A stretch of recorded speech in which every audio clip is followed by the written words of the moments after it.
I knew that you were going to be a giant star, I really did. Well, thank you. What I didn't know is that you were going to get so sexy. Yeah, I think our memory is like that. It's like everything's connected. He started his career.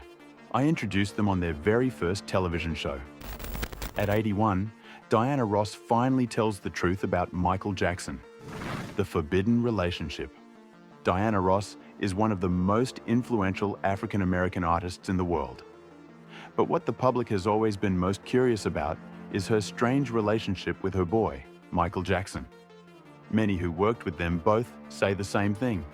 Never ask too much about Michael and Diana Ross. There's something there, something strange, private, and deeply forbidden. Now, at the age of 81, Diana Ross has finally begun to reveal the truth behind their relationship, including her explanation for Michael's impulsive behavior in his youth, the hidden messages in his songs, the thing that hurt him the most, and the secret of the shrine room he built and maintained for years. So what happened between them?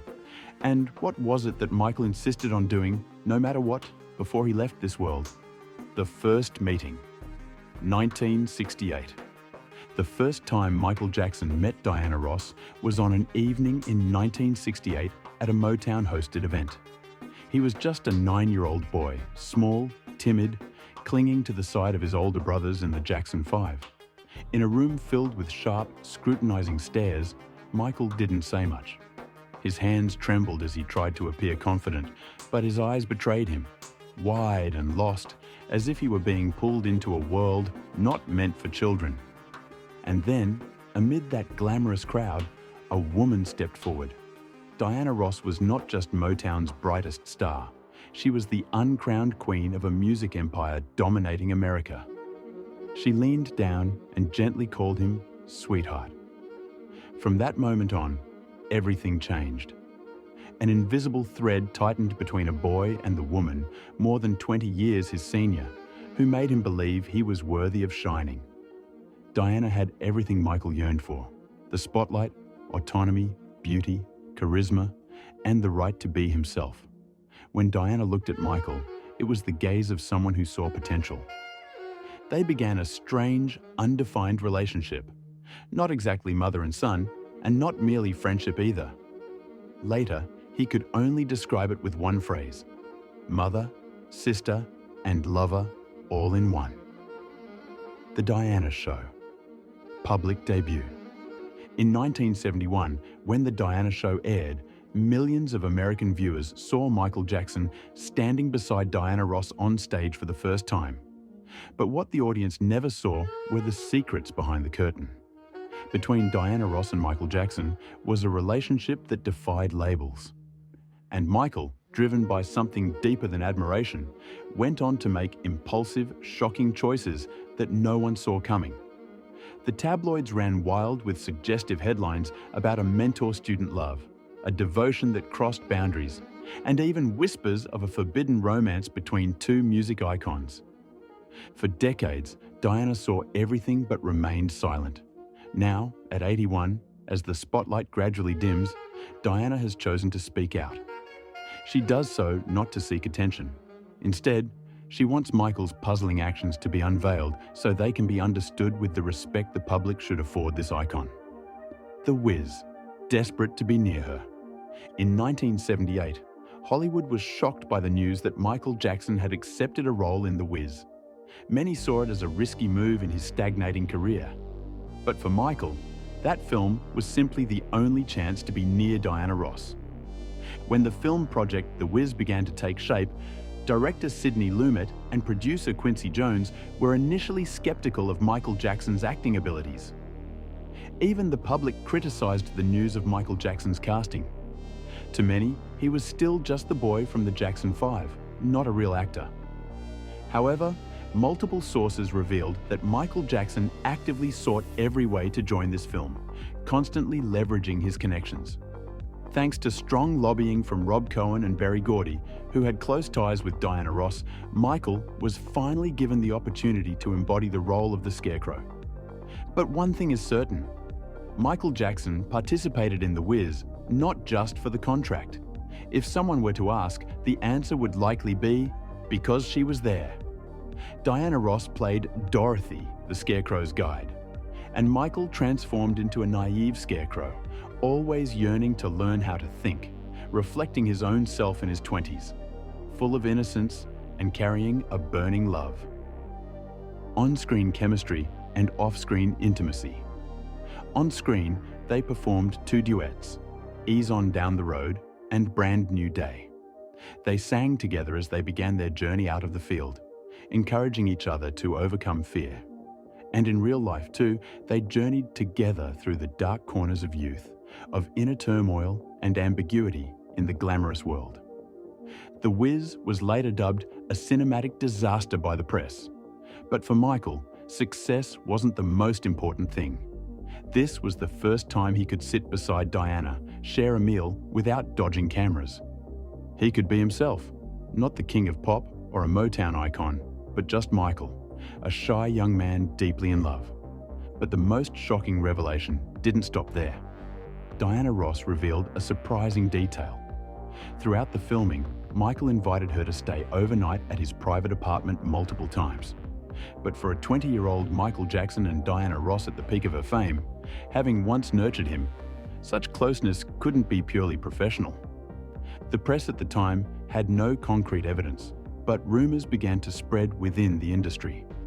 A few reporters following the Wiz production left vague notes about nights Diana didn't return to her private hotel. Some assistants revealed that Michael always asked before the morning shoot if she had slept well. The aftermath of the Wiz. No one precisely stated what happened between them. Diana did not explain. And Michael, he changed after the Wiz. He smiled less on stage, was quieter in interviews, but in his eyes, something new was visible. Serenity.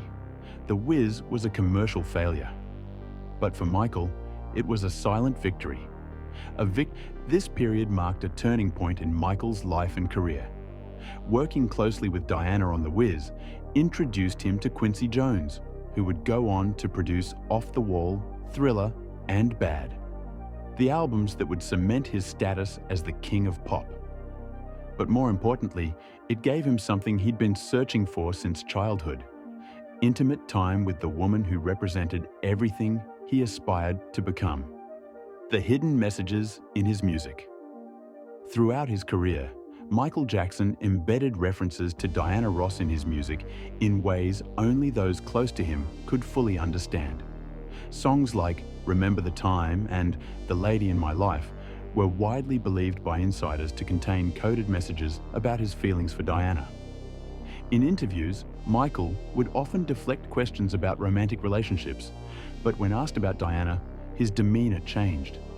His voice softened, his eyes lit up, and he spoke with a reverence he showed for no one else. He called her his mother, lover, and best friend in private conversations, a description that confused even those closest to him. The complexity of their relationship defied conventional labels. It was part mentorship, part deep emotional connection, and part something neither of them could, or would, fully explain to the public. Diana represented safety, acceptance, and unconditional support in an industry that had exploited Michael since childhood. The Shrine Room. One of the most shocking revelations Diana Ross has finally addressed is the shrine room Michael maintained for years. Located in Neverland Ranch, this private space was off-limits to almost everyone, including close family members. The room contained photographs spanning Diana's entire career, from her Supremes days through her solo success. Personal items Diana had given him over the years were displayed with museum-quality care. A scarf she wore during a performance, handwritten notes, even dried flowers from bouquets he'd sent her. Friends who accidentally glimpsed the room described it as both beautiful and unsettling, a testament to devotion that crossed into obsession. Diana admits now that she knew about the room, but never addressed it directly with Michael. She understood that for him, she represented something beyond romance. She was the idealized version of love, success, and acceptance he'd been denied throughout his traumatic childhood. What hurt him most? According to Diana, what hurt Michael most wasn't the tabloid speculation about their relationship or the failed commercial performance of The Wiz. It was the gradual realization that their relationship, whatever it was, could never be publicly acknowledged or fully realized. This impossible situation created a profound sadness in Michael that Diana says she could see whenever they were together. He wanted something he could never have, a normal, openly acknowledged relationship with the woman who had shaped his understanding of love, success, and artistry. Michael's final wish. Before his death in 2009, Michael made one final request regarding Diana Ross. He wanted her named as the backup guardian for his children if his mother Catherine was unable to care for them. This shocked many, including members of the Jackson family, who questioned why Diana would be chosen over blood relatives. But for Michael, this decision made perfect sense. Diana represented the kind of nurturing, artistic environment and unconditional acceptance he wanted for his children. She had given him those things when he desperately needed them, and he trusted her to provide the same for Paris, Prince, and Blanket. Diana has honored this trust by maintaining a relationship with Michael's children, though Catherine Jackson ultimately retained guardianship. She speaks with them regularly, shares stories about their father, and provides the connection to his artistic legacy that he wanted them to have. Diana's truth at 81. Now, at 81, Diana Ross has chosen to speak more openly about Michael Jackson, not to sensationalize their relationship, but to provide context that might help the world understand him better. She describes a boy who became a man while carrying wounds that never fully healed. Someone who confused different types of love because he'd been denied healthy examples of all of them. Their relationship was unconventional, yes. It crossed boundaries that society found uncomfortable. But Diana insists it was also pure in its way, rooted in mutual artistic respect, emotional need, and a connection that transcended typical definitions. She was his safe harbor in an industry that had commodified him since age 9. He was her reminder of why she'd entered music in the first place, to lift up and inspire. Diana's truth is this: she loved Michael Jackson, though perhaps not in the way tabloids suggested or the public imagined. She loved him as you love someone whose soul you recognize, whose pain you understand, and whose potential you champion, even when the world tries to diminish it. The relationship between Diana Ross and Michael Jackson remains one of music history's most complex and misunderstood connections. At 81, Diana is finally telling her truth, not for attention, but for understanding. She wants the world to see Michael as she did, a brilliant, wounded, beautiful soul who just wanted to be loved in a way he could understand. Now, before you leave, just don't forget to give this video a like, smash that subscribe button, and also ring that notification bell while you're down there.